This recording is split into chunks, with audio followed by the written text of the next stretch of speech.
নমস্কার, দেখছেন কলকাতা টিভি। আপনাদের সঙ্গে রয়েছি আমি ঋষিকেশ। শুরু করছি নারদ। আজ যে বিষয় নিয়ে আমরা আলোচনা করব, ঘাটালে ভোট রয়েছে 25 তারিখে, 25শে মে, কিন্তু তার আগে আবার একটি অডিও ভাইরাল।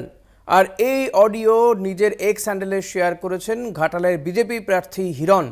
দেবের বিরুদ্ধে বিস্ফোরক অভিযোগ, চাকরি পেতে টাকা দিয়েছেন বলে দাবি এক মহিলার। সেই মহিলার ফোন কল রেকর্ডকে এক্স হ্যান্ডেলে পোস্ট করেছেন বিজেপি প্রার্থী। নিশানায় ঘাটালের তৃণমূল প্রার্থী। কল রেকর্ডের সত্যতা অবশ্য যাচাই করেন Kolkata TV. Viral call record, দেবের বিরুদ্ধে বিস্ফোরক হিরণ, চাকরির বিনিময় 9 লাখ, ভোটের আবহে ভাইরাল ফোন কল রেকর্ড, আর তা নিয়ে বিতর্ক শুরু। কেন্দ্রবিন্দুতে ঘাটালের দুই প্রার্থী হিরণ এবং দেব। অডিওকে ঘিরেই সরগরম ঘাটালের রাজনীতি। কি শোনা যাচ্ছে ফোন কল রেকর্ডে, কেনই বা বিতর্ক? রাম আমার কাছ থেকে একটা টাকা নিয়েছিল 9 লাখ টাকা, এবং সেটা আমি সায়ন্তনকে বলেছিলাম যে সায়ন্তন, ও টাকাটা নিয়েছে চাকরি দেওয়ার জন্য, না চাকরি দিচ্ছে না টাকা দিচ্ছে। তো সায়ন্তনও ওকে বলেছিল রামকে। তো তারপরে কিছু রেজাল্ট এলো না। দেখো দেবদা, একটা কথা বলি, আমার কোনো পলিটিক্যাল মোটিভেশন নেই। আমি কোনো এবারে সেইটা হলো, আমি তখন ফোনটা অ্যাড্রেসও করলাম, তখন কথা যখন বলছি ডেফিনেটলি আমি একটু গুরুত্ব দিচ্ছি, ঠিক বুঝে গেলাম। এবারে আমি আমার মতো করে কাজটা রামকে যদি জিজ্ঞেস করবো তখন সুযোগ পাবো, everything comes out will let you know, ঠিক আছে? এই কল রেকর্ডকে এক্স হ্যান্ডেলে পোস্ট করে ঘাটালের তৃণমূল প্রার্থী দেবকে খোঁচা হিরণের। যে আমি রামকে জিজ্ঞেস করব কি হয়েছে, আপনার সঙ্গে কত টাকা তুলেছে, এবং আমি চেষ্টা করব আপনাকে জানানো। তার মানে উনি পুরোটা জানতেন, এখানকার পিএ রামপদ, এবং ওনার নির্দেশে যে পুরো র্যাকেটটা কাজ করছে, চাকরি বিক্রি করার যে র্যাকেট, গরিব মানুষের কাছ থেকে টাকা তুলে মিথ্যে আশ্বাস দিয়ে চাকরির নাম করে যে টাকাটা এত বছর ধরে তুলেছেন, সেইটা সাহস করে আমি 2.5 বছর আগে বলার পরে এখন একজন একজন করে মানুষ আসছেন, তারা অভিযোগ করছে। কি জবাব দিচ্ছেন ঘাটালের তৃণমূল প্রার্থী?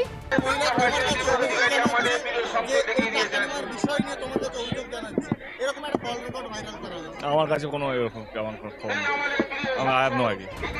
ফোন কল রেকর্ডে উঠে এসেছে রামপদ মান্নার নাম। তার বিরুদ্ধেই টাকা নেওয়ার অভিযোগ। আমাকে এইসব প্রশ্ন করে কি লাভ?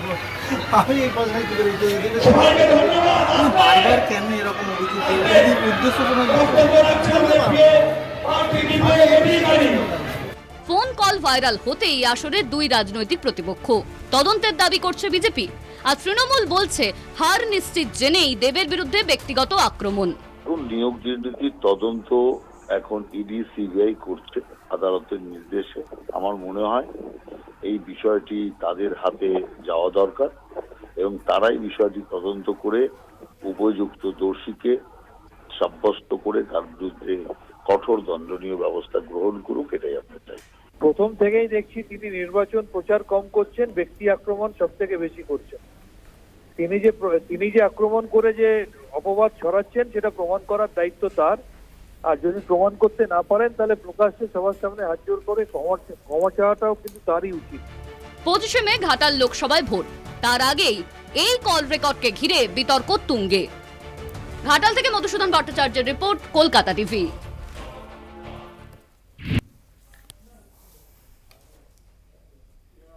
যে বিষয় নিয়ে আমরা আলোচনা করব, আমাদের অতিথিদের সঙ্গে তর্ক বিতর্ক চলবে। আমাদের সঙ্গে রয়েছেন তৃণমূলের যুব নেতা ঘাটালের সৌরভ চক্রবর্তী, আপনাকে স্বাগত জানাবো। পাশাপাশি রয়েছেন প্রদ্যুৎ ঘোষ, তৃণমূল নেতা।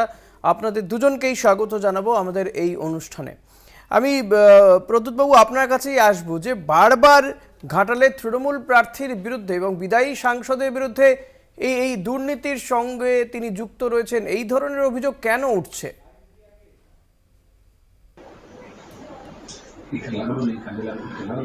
রাজনৈতিক ভাবে তৃণমূল কংগ্রেস এবং দেব অধিকারীর বিরুদ্ধে একটা চক্রান্ত হচ্ছে। আমি আপনাদের মানে অত্যন্ত জোরের সঙ্গে বলতে পারি যে দেব অত্যন্ত ভদ্র ছেলে। তার কারণ আমি দেবকে অনেক কাছ থেকে দেখেছি। যখন 2014 সালে দেব প্রথম এখানে এমপি কন্টেস্ট করতে এলেন, আমি তার প্রপোজাল ছিলাম, প্রস্তাবক ছিলাম। আমি অনেক কথা বলে দেখেছি যে দেব একটি অত্যন্ত ভদ্র ছেলে এবং মানুষের জন্য কিছু করতে চায়। আপনারা দেখলেন কদিন আগে দিদির একটা, মমতা বন্দ্যোপাধ্যায়ের একটা কর্মসূচি ছিল, সেই কর্মসূচিতে দেবকেও দিদি ডেকেছিলেন। সেই কর্মসূচি চলাকালীন মঞ্চেই দেব একটা দাবি রাখলেন মমতা বন্দ্যোপাধ্যায়ের কাছে যে ঘাটাল মাস্টার প্ল্যান দিদি যদি আপনি কমপ্লিট না করতে পারেন তাহলে ঘাটালের মানুষ ভীষণভাবে বিপদাগ্রস্তের মধ্যে আছে। সেটা আমরা শুনেছি, দেবের মুখ থেকে শুনেছি যে তিনি বলেছেন যে মমতা বন্দ্যোপাধ্যায় আশ্বস্ত করেছেন, তাই তিনি আবারও ঘাটালে প্রার্থী হয়েছেন। আসবো আবারও, আমাদের সঙ্গে বিজেপি নেতা সুকুমার দাস রয়েছেন। সুকুমার বাবু, স্বাগত আপনাকে কলকাতা টিভিতে।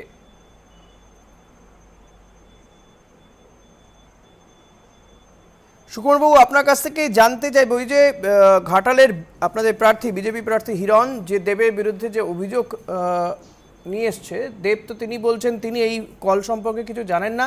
তৃণমূল কংগ্রেসও বলছে যে একেবারে রাজনৈতিক স্বার্থেই এই ধরনের বিষয়গুলো ঘটানো হচ্ছে, এর সঙ্গে অভিনেতা তথা ঘাটালের তৃণমূল প্রার্থীর কোনো যোগ নেই।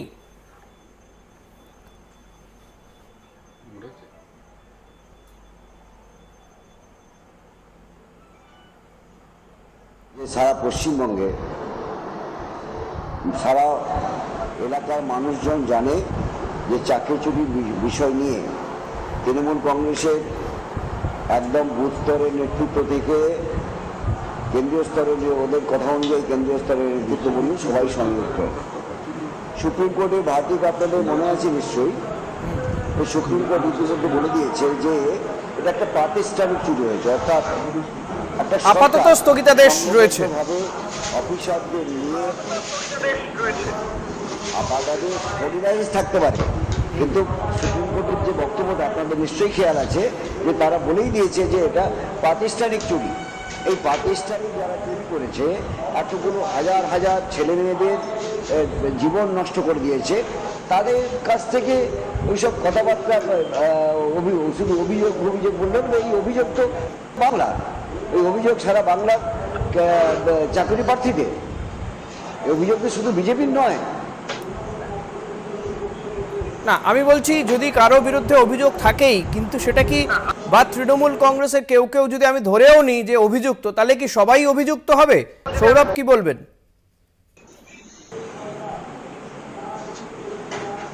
দেখুন, যখনই নির্বাচন আসে নতুন নতুন গিমিক আর নাটক শুরু হয়। তো আপনারা জানেন আগামী 25 তারিখ ঘাটাল লোকসভা নির্বাচন। তো নির্বাচনে আমাদের সাংসদ পদপ্রার্থী দীপক অধিকারী দেবের সভাতে কাতারে কাতারে মানুষের উপস্থিতি হচ্ছে, এবং যেখানেই যাচ্ছে গ্রাম বাংলাতে মানুষের উচ্ছ্বাস আর আবেগ আমাদের প্রার্থীকে ভরিয়ে দিচ্ছে। মমতা বন্দ্যোপাধ্যায়, সৌরভ, আপনাকে থামিয়েই বলবো, সেই কাতারে কাতারে ভিড়, সেটা কি দেব একজন জনপ্রতিনিধি হিসেবে ভিড়, নাকি দেবের একটা স্টারডাম রয়েছে, তিনি বাংলা ছবির হিরো, সেই কারণে তাকে দেখতে যাওয়ার একটা ভিড়? সেটা তো বিচার করতে হবে না? দেখুন, আপনার কথার উত্তরে আমি বলি, দেব ঘাটাল লোকসভা থেকে দুবার নির্বাচিত, 2014 থেকে 19 এবং 2019 থেকে 2024, এবং এবারে উনি তৃতীয়বার আমাদের ঘাটাল লোকসভা থেকে প্রতিদ্বন্দ্বিতা করছেন। তো নিশ্চিতভাবে 365 দিনই মানুষের ভালোবাসা এবং মানুষের সঙ্গে সংযোগ ওনার রয়েছে। আর ভোটের সময় নতুন করে রাজনৈতিকভাবে দেবের বিরুদ্ধে কোনো ইস্যু না পেয়ে চেষ্টা চালাচ্ছে তৃণমূল কংগ্রেসকে এবং আমাদের সংসদে কতদিন উপস্থিতি তার? আমরা বিশ্বাস করি কতগুলো প্রশ্ন তিনি করেছেন?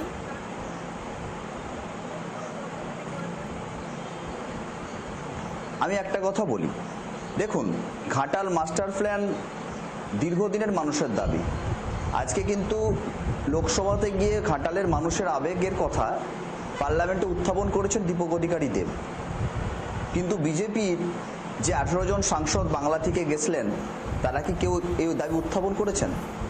নিশ্চিতভাবে বিজেপির কোন নেতৃত্ব এই দাবি উত্থাপন করেন। দেব অন্তত ঘাটালের যে মাস্টার প্ল্যান, যে দীর্ঘ কয়েক দশক ধরে হবে করেও হয় না, অন্তত দেব সেই বিষয়টি সংসদে উল্লেখ করেছেন, উত্থাপন করেছেন, কিন্তু আপনাদের কোনো নেতা বা কোনো সাংসদ তো উত্থাপন করেননি তৃণমূলের অভিযোগ।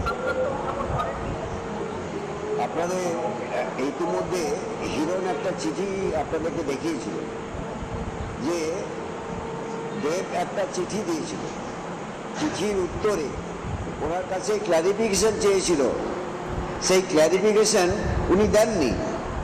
ওই মানুষকে প্রত্যেকবার নির্বাচন এলেই ঘাটালের মানুষকে ওই ওখানে বন্যা নিয়ন্ত্রণের কথাবার্তা বলেই প্রতিবার ভোট নিয়ে চলেছে, আর মানুষ বারবার হচ্ছে।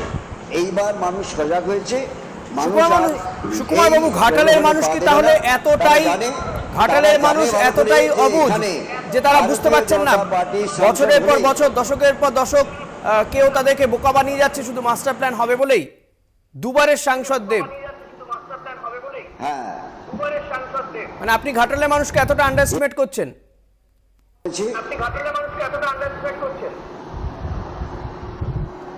ঘাটালের মানুষকে আন্ডার এস্টিমেট করছি না, তারা আশায় থেকেছে বারবার।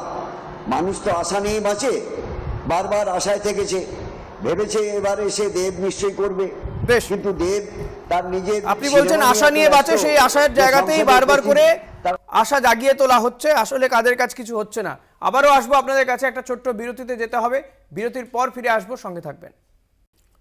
ফিরে এলাম বিরতির পরে। আমি সৌরভ আপনার কাছে আসবো যে ঘাটালের বিরুদ্ধে, ঘাটালের সাংসদ দেবের বিরুদ্ধে অভিযোগ তো নতুন নয়, এর আগেও ঘাটালেই এই ধরনের অভিযোগ উঠেছিল যে আশাকর্মীকে চাকরি দেওয়ার নাম করে দেবের যিনি সহকারী রয়েছেন রামাপদ মান্না, তার বিরুদ্ধে অভিযোগ ছিল 8,80,000 টাকা নেওয়ার।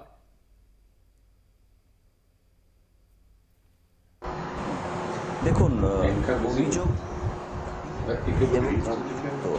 এটা সম্পূর্ণ তাদের বিষয়, এই ব্যাপারে আমাদের তৃণমূল কংগ্রেসের কোনো বক্তব্য নেই। তবে আমরা বিশ্বাস করি এবং আমরা আস্থা রাখি যে আমাদের সরকার এবং আমাদের দল কখনোই কোনো অপরাধীকে প্রশ্রয় দেয়নি এবং আগামী দিনেও দেবে না। সেটা বিচারীয় বিষয়, এটা বিচার ব্যবস্থা তার আগামী পরিকাঠামো তৈরি করবে।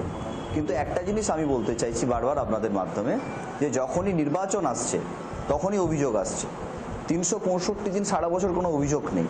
আজকে রাজনৈতিকভাবে কোনো ইস্যু না পেয়ে চেষ্টা চালাচ্ছে, এবং আপনারা লক্ষ্য করেছেন বিজেপির যে প্রার্থী হিরণ চট্টোপাধ্যায়, উনি বিভিন্ন গ্রামে গিয়ে প্রভোকেশন তৈরি করছেন এবং বিভিন্ন উস্কানিমূলক মন্তব্য করছেন, যাতে সাধারণ মানুষ ক্ষুব্ধ হয় এবং কিছু ঘটনা ঘটে। কেন করছে বলে মনে হয়? নিশ্চিত আশাবাদী যে মানুষ গণতন্ত্রের শেষ কথা বলবে, রাজনৈতিকভাবে ফায়দা নেওয়ার জন্য। যেখানে হিরণ প্রভোকেশন তৈরি করছেন রাজনৈতিকভাবে ফায়দা তোলার জন্য, যাচ্ছেন মাত্র 10-15টি লোক। দেখুন, পশ্চিমবাংলা বর্তমানে প্রভোকেশন করার কোনো জায়গা নেই, রাজনৈতিক ফায়দা আর কি। আবার আজকে একটা লোকসভা নির্বাচন চলছে, যেখানে প্রধানমন্ত্রী নির্বাচনের ভোট, আর সেই নির্বাচনে এরা প্রচার করছে লক্ষ্মী ভান্ডার নিয়ে। রাজনৈতিক দেউলিয়াপনা এমন একটা জায়গায় পৌঁছেছে যে রাজ্যে আজকে কিসের ভোট, কি কারণে ভোট, এই ভোটের রেজাল্ট হলে কি হবে, এই সমগ্র ধ্যান ধারণা যাদের মধ্যে নেই, তারা আবার কি প্রভোগ করার কথাবার্তা বলে। সারা পশ্চিমবাংলার মানুষ, প্রদ্যুৎবাবু কি মনে হয় যে ভোটের আগে আগে দেবের বিরুদ্ধে ওঠা এই ধরনের অভিযোগ কোথাও গিয়ে কি আপনাদেরকে একটু সমস্যায় ফেলবে? কোনো সমস্যা নেই, মিথ্যা অভিযোগ, এটাই তো বিজেপির কালচার। যেটা রাজনৈতিক ভাবে তৃণমূল কংগ্রেসের সঙ্গে এগিয়ে উঠতে পারছে না, তাই ব্যক্তিগত ভাবে আক্রমণ করা হচ্ছে। দুর্নীতি কখনো ব্যক্তিগত ভাবে কারো চরিত্র সম্পর্কে হনন করার চেষ্টা করছে, এইভাবে নির্বাচনে জেতার একটা প্রচেষ্টা। এই প্রচেষ্টার দ্বারা কখনো নির্বাচনে জেতা যায় না। সারা বছর মানুষের সঙ্গে থাকতে হয়, মানুষের বিপদে মানুষের আপদে থাকতে হয়। কোথাও দেখতে পাইনি যে বিজেপির কোনো কর্মী মানুষের বিপদে বা আপদে ছিল। ভারতবর্ষে এত বড় করোনা হলো, সারা পৃথিবীতে করোনা হলো, কোথায় ছিলেন এই সমস্ত বিজেপির নেতৃত্বরা? তখন তো চোখে দেখতে পাওয়া যায়।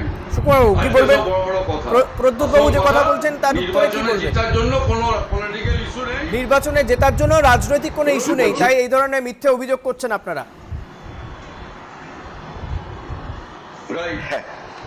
ভারতীয় জনতা পার্টির ইস্যু সম্বন্ধে ওনার কোনো ধারণা নেই।